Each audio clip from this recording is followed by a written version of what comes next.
আজকে চলে এসেছি পাতালেশ্বর শিব মন্দিরে।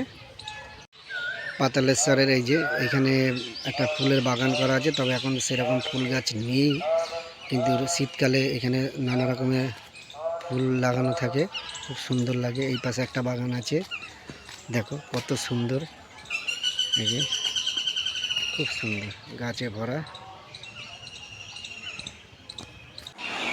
এই হচ্ছে পাতালেশ্বরের শিব মন্দির।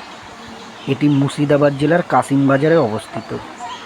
আর এই মন্দিরে আপনি কিভাবে আসবেন সেটা একবার বলে দিই।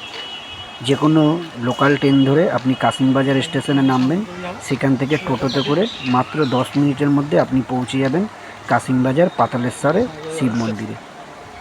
প্রতি সোমবারে এই মন্দিরে ভিড় হয়, তবে শ্রাবণ মাসের প্রচণ্ড এখানে ভিড় হয়, প্রচুর লোকজন আসেন এখানে জল ঢালার জন্য। এবং শিবরাত্রে এই মন্দিরকে খুব সুন্দরভাবে সাজানো হয়,